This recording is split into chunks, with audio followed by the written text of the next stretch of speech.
Litekena da, grebari amaiera jarriko dion akordioa sinatzea.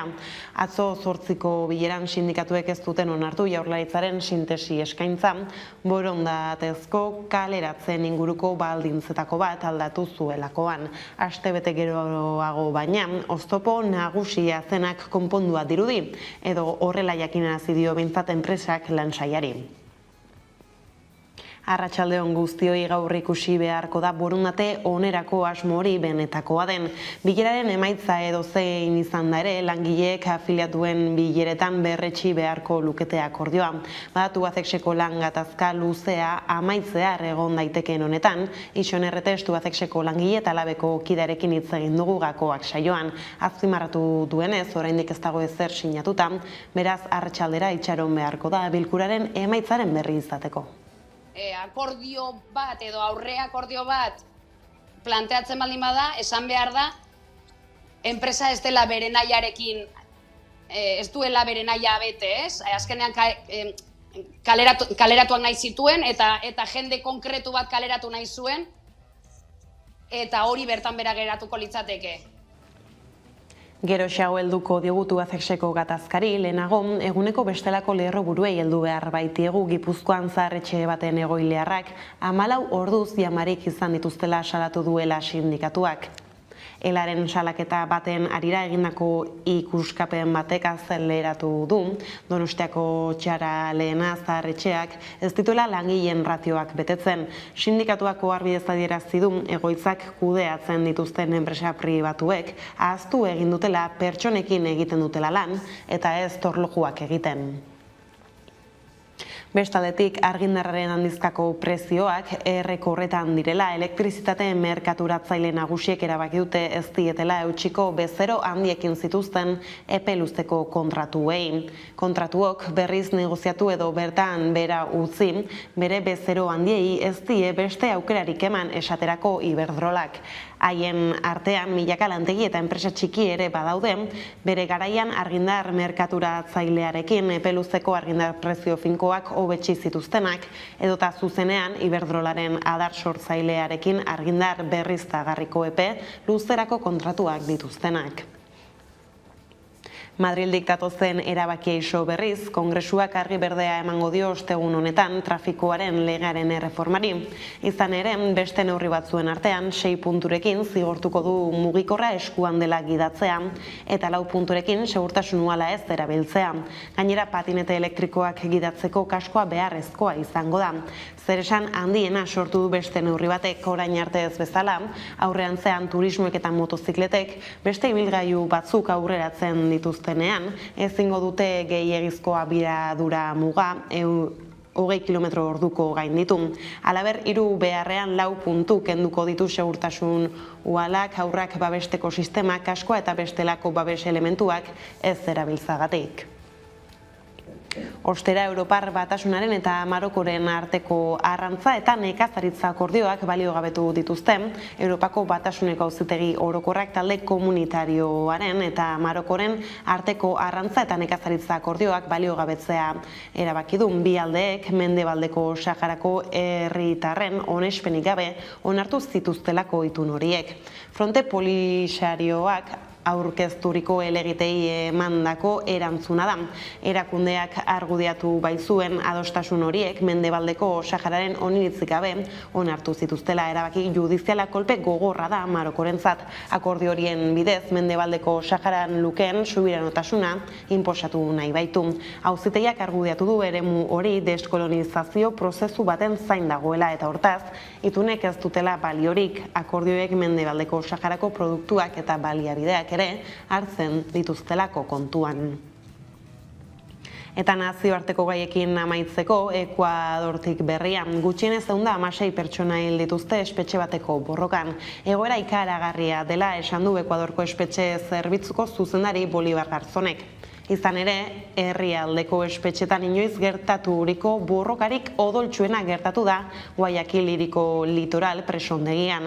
Agintarien arabera gutxienez 116 preso hil dira eta beste 80 zauritu gaizkile taldeen arteko borroka batean. Gutxienez 5 burua moztu diete eta beste batzuk tirozel dituzte.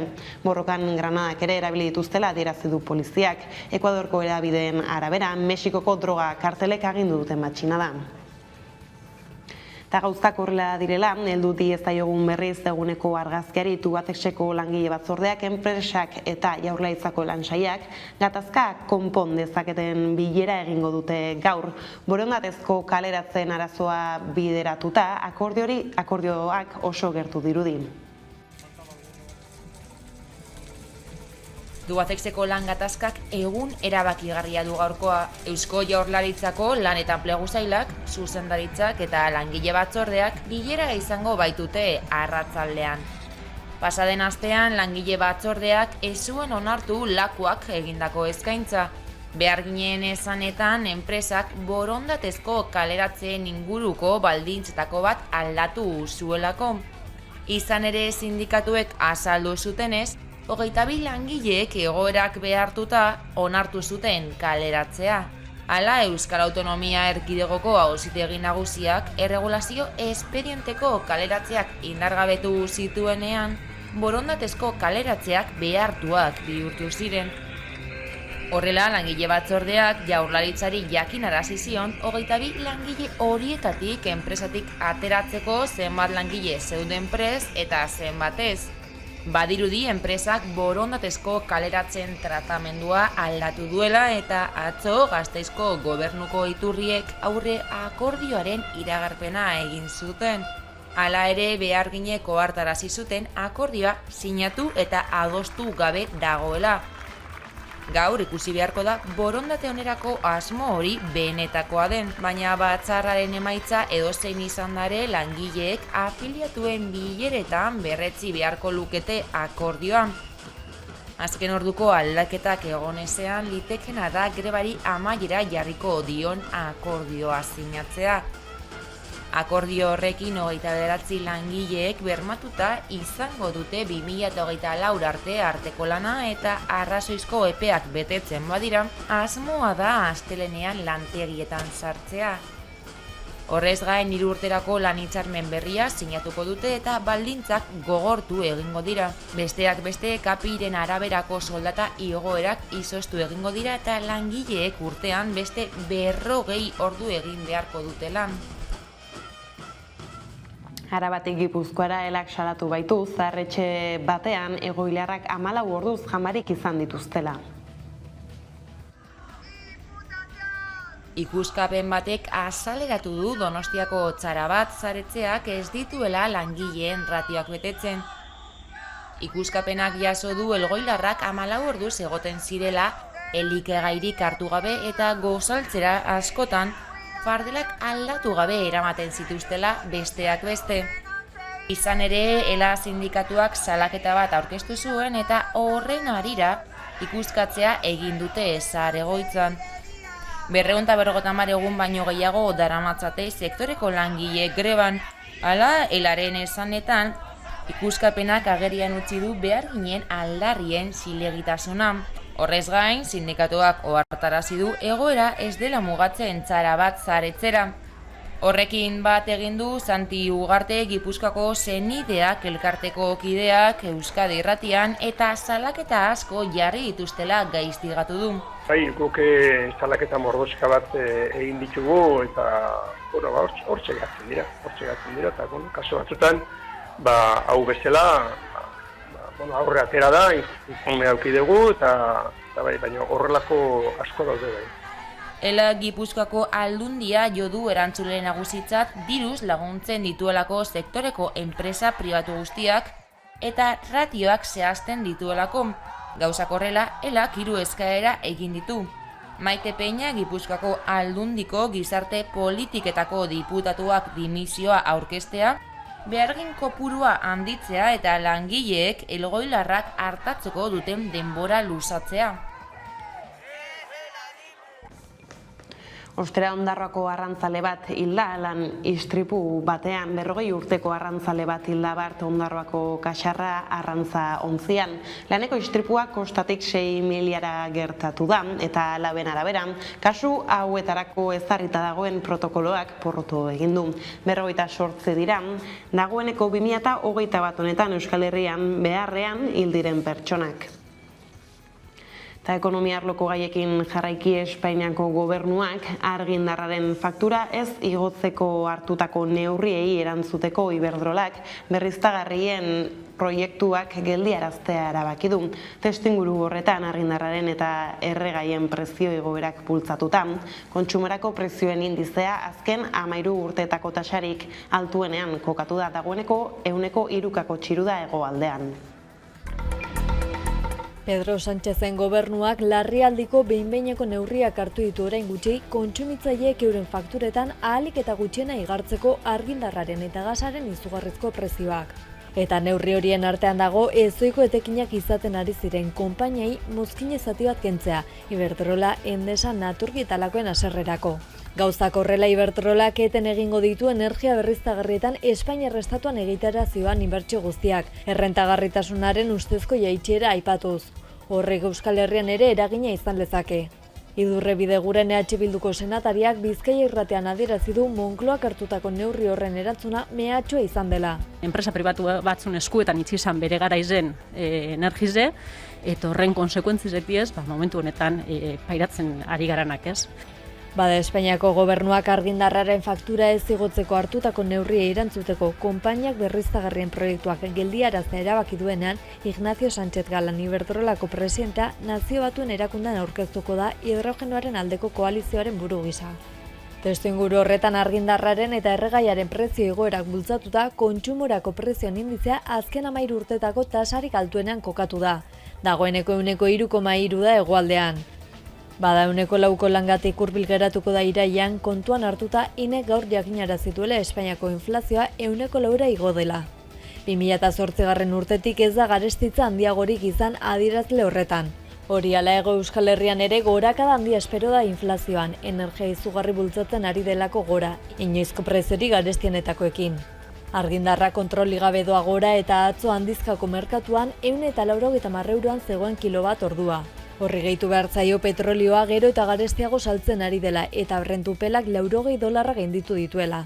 Beraz, inflazioa 4 ingurukoa izango dela aurreikus daiteke eta horrek ondorio handiak izan ditzake negoziazio kolektiboan batetik, baina pentsioetan ere bai bestetik. Aldi berean Espainiako Kongresuan etxebizitza eskubidea arautzeko eskatu dute gaur Unidas Podemosek, Euskal Herria Bilduk eta RZek. Lege proposamen bat erregistratu dute eta alokairuaren prezioa arautzea nahi dute. Venimos por la calle San Francisco. Etxebizitza duin eta egokia izateko eskubidea bermatzeko lege egitasmo bat erregistratu dute gaur Espainiako Kongresuan EH Bilduko, Unidas Podemoseko, RZek, Más Paisek, Kompromisek eta Nueva Canariasek. Testuari atxikimendua agertu diote Junts per Kataluniak eta KUPek ere. Lege proposamenak lehentasun gisa jartzen du pertsona orok etxebizitza duin egoki eta eskuragarria izateko eskubidea duela, eta legez arautzen du eskubide hori benetakoa eta eraginkorra izateko bidea.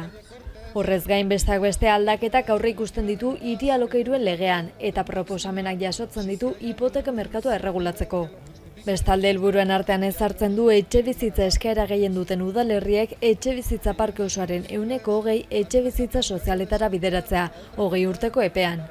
Etxegabetzeak saihesteko neurri sorta bat ere jasotzen du lege proposamenak. Hori hala berariaz debekatzen du etxegabetzeak egitea kalteberatasun egoeran egonda beste inon bizitzeko alternatibarik ez dutenen kasuetan, eta uraren, gasaren eta elektrizitatearen tarifa sozial bat ezartzea aurreikusten du. Alokairuari dagokionez lege proposamenak aukera ematen du batez besteko errentaren arabera tentsionatutako eremu gisa izendatzeko zenbait gune, eta horietan udalei ahalmena ematen die alokairuen gehienezko prezioak zehaztaldera beharrezkotza jotzen dituzten neurriak aplikatzeko. Comisiones Obrerasek, UGTek, Maizterren sindikatuak eta hipoteka kalte eginikoen plataformak ondu dute araua, eta lege proposamen gisa erregistratzeko konpromiso hartu dute aipatutako alderdiek.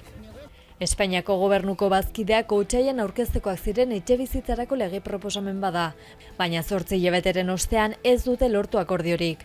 Agerikoa da gobernu barruan duten desadostasuna. Unidas Podemosek prezioen esku hartze zuzenaren alde egiten du. PSOek baina hobari eta abantaila fiskalen sistemat planteatzen du jabentzat. Eta etxebizitzaz Euskal Elkargoko kontseilua osatzen duten hautetxiek erabaki garrantzitsu bat izango dute mahai gainean urriaren 2an Baionan egingo den bilkuran. Izan ere 2021-2026 aldirako tokiko etxebizitza plana onartzeko bozketa egingo dute. Bere historian lehen aldiz, Ipar Euskal Herria lurralde osorako etxebizitza politika kuadro bat finkatzera doa. Planak urtean 2696 eraikuntza berri aurre ikusten ditu, hauen kokapena eta baita etxebizitza sozialen kuota ere. Azken hilabeteetan etxebizitzaren gaia eragile sozial, sindikal eta politikoen agendan izkilarriz ageri da. Lehenagotik zetorren arazoa nabarmen larriagotu baita COVID-19ak eragin duen izurritaren testuinguruan. Hori dela eta arlo anitzetako pertsonek indarrak batzeko ahalegina egin dute ikasturte hastapen honetan. Hala denentzat etxebizitza eskubidea aldarrikatzeko manifestazio deia luzatu dute, azoraren 20irako Baionan arratsaldeko 3etan abiatuta. Aldiz, Nafarroan oinarrizko osasun arreta indartzeko bioteknologia funtsesko tresna dela aldarrikatu du Maria Txibite lehendakariak. Iruñan ospatzen ari den bioteknologiaren kongresuan eman ditu adierazpenok bertan, berretsi egin du ikerketa arloak gizarte gisa eta ekonomikoki garatzeko duen balioa. Txibitek ikerketa esparruaren garrantzia aldarrikatu du. Nafarroako gobernuko presidentea asteazkenean izan zen Iruñean ospatzen ari den Estatu mailako bioteknologia kongresuaren irekieran, eta bertan disiplina honek enplegua sortzeko duen ahalmena ere nabarmendu zuen. Aspiramos a ser referentes en Europa, por lo que es una prioridad atraer nuevas empresas e inversiones a nuestra comunidad. Ostiralean irekiko den pandemia osteko aroan oinarrizko osasun arretaren aldeko aldarria luzatu dute, behin eta berriz presidenteak eta Santos Indurain osasun kontseilariak. Horren garrantziaz ere mintzatu zen asteazkenean Txibite. En Navarra la salud es una apuesta estratégica. Si hay un valor que se asocia a Navarra es una buena asistencia sanitaria. Zentzu honetan, Nafarroako gobernuak medikuntza pertsonalizatuaren estrategia integrala garatu duela azpimarratu zuen, medikuntza preventiboa, genomikoa, diagnostiko aurreratua eta tratamendu pertsonalizatua bultzatzeko.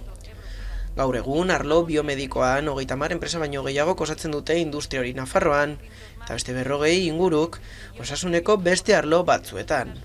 Horrez gain, 5 ikerketa zentrok, 2400 profesional baino gehiagori, 2 unibertsitateri eta 2 ospitale liderri ematen diete lana. Bestaldetik, Altsasuko auzia hasi zenetik 5 urte bete direnean, bere kondena amaituko du auzipetutakoen artean bigarren gazteak Iñaki Abadek. Josu Ganuzak azalduko digu zein den egoera.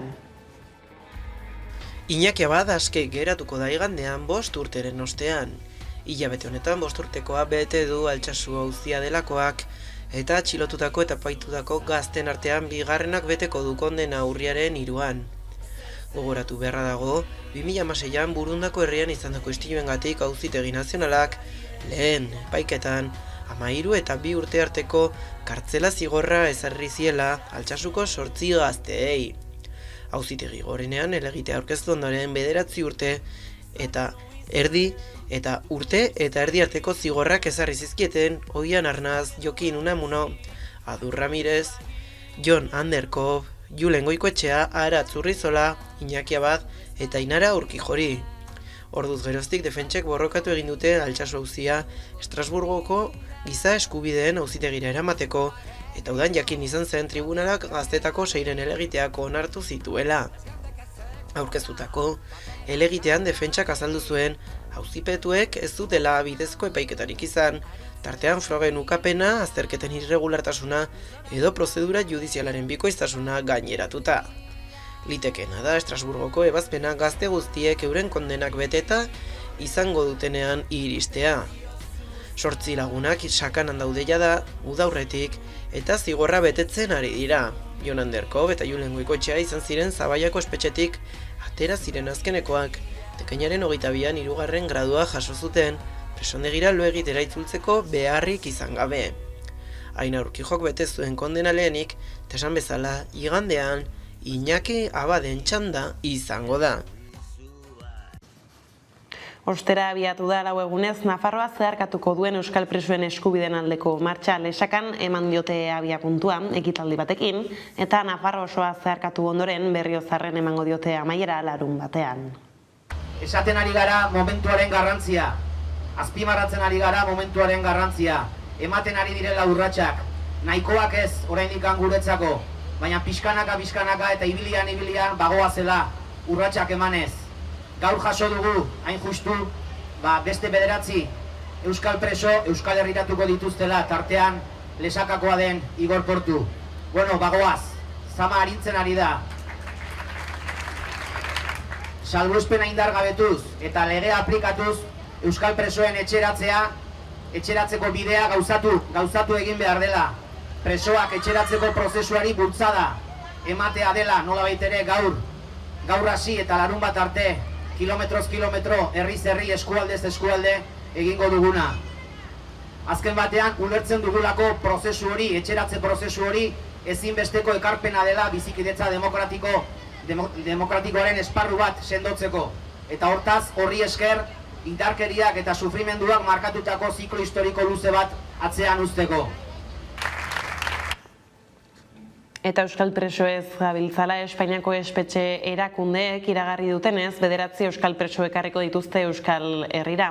Andoni Goikoetxea eta Juanez Larretxea Martutenera ekarriko dituzte Ibai Bobide, Jon Crespo eta Joseba Borde, Basaurira, Unai Bilbao eta Alaitz Aramendi Zabaiara eta Igor Portu eta Jesus Maria Gomez Ezkerro Iruñera.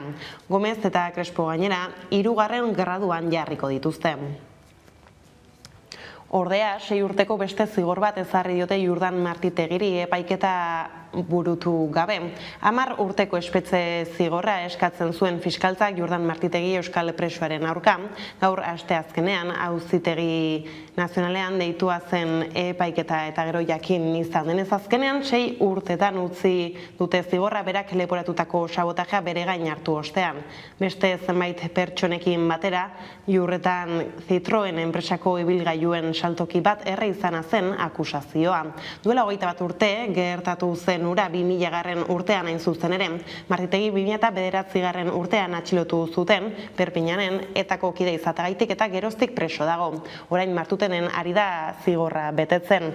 Aurretik jada zigor luzea ezarria du Estatu Espainolean Martitegik 129 urtekoa. Gainera aurretik Estatu Frantsesean 16 urteko zigorra jasan zuen bai eta osorik bete ere Estatu Espainolera entregatua izan aurretik. Martutenera ekarri baino lehen Madrilgo Soto del Realen preso izan dute eta bertan isolamendua jasan zuen azken euskal preso politikoa bilakatu zen, praktika hori beste espetxetan bertan bera utzi ostean.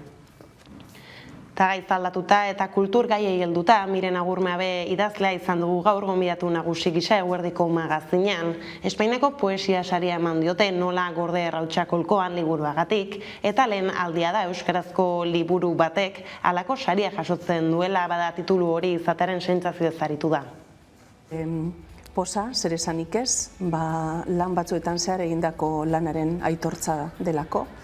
Beste alde batetik harrotasuna, baina harrotasuna ez maila individualean, baizik eta geure herriari eta gure hizkuntzari, gure kulturari ekardakioken ikusgarritasuna gaitzi baizik. Bestaldeiako 30 honetan itzulpengintzaren nazioarteko eguna ospatzeko data dugu euskal itzultzaile, zuzentzaile eta interpreten elkarteak dokumental bat ondu du eta jarraian ikusiko dugu horrexen laburpena.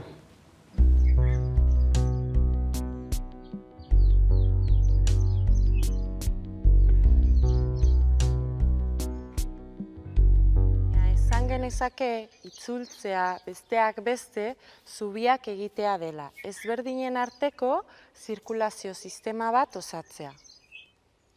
Euskal Herrian ere itzultzaile ugari ditugu. Eiziek Euskal Itzultzaile, Zuzentzaile eta Interpreten elkarteak ia 200 bazkide ditu. Eta ziurazki beste hainbeste arituko dira elkartetik kanpo lanean. Itzulpena presente dago gure egunerokoan. Batzuetan, oharkabean gertatzen da buru barruan. Beste batzuetan berriz, berariaz ematen dugu, jatorrizko mezu bat, beste hizkuntza batean. Baina kontuz, hizkuntza jakite hutsa ez da aski itzulpen txukunak egiteko. Duela gutxi arte ez da existitu itzulpengintzako ikasketa arauturik, eta itzultzaileak autodidaktak ziren. Beren kabuz ikasten zuten itzultza. Baina 20. mendean, itzultzaile profesionalaren figura agertzearekin batera, itzulpengintza ikasketak abian jartzeko premia sortu zen. Itzultzaile profesional horiek nola edo hala trebatu beharra zegoen. Horrela, lehen tailerrak eta ikastaroak antolatzen hasi ziren. Eta duela markada batzuetatik ona, mundu osoko unibertsitateetan egin daitezke itzulpengintzako ikasketak. Eta kiroletan, emakumezko futboleko lehen mailako azkenak Iker Aginagaren eskutik. Espainiako ligako lider jarri da Realaren emakumezkoen taldea 4. jardunaldian Real Madrid mendean hartuta. Hutseta bat irabazi dio Natalia Arroyok gidatutako taldeak Madrildarrei, Nerea Izagirrek penaltiz hartutako golari esker. Horrenbestez 4 partidutan 4 irabazita sailkapeneko goreneko postuan dira, 12 punturekin, Atletico Madrid eta Bartzelonarekin batera. Gainerakoan Athletic Klubek ere garaipena lortu du aste honetan Valentziaren aurka. Valentziarren lehen gola irauli eta 1-3 irabazi dute bilbotarrek. Julema Korresen 2 golei esker aurrea hartu ostean, Ane Azkonak markagailua biribilduta. Iraia Iturregirenak ere goiko postuetan kokatu dira, lortutako 3 garaipenei esker 4. dira sailkapenean 9 punturekin. Deportibo Alavés da 5. 9 punturekin ere, aste honetan Atletico Madrilen aurka 3-2 galdu eta gero. Eibarrek bestetik porrot gogorra jaso du 4. jardunaldi honetan, 5-0 irabazi dio Levantek, 2. zatian sartuta gol guztiak. Hala, 3 puntu eskuratuta 10. dira gipuzkoarrak sailkapenean.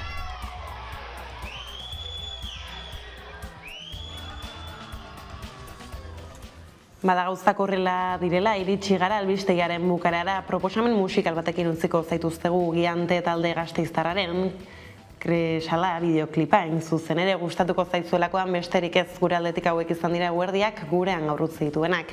Guztiak eta gehiago nahi duzuen aldiro 11.eus atarian ondo izan eta bihar arte.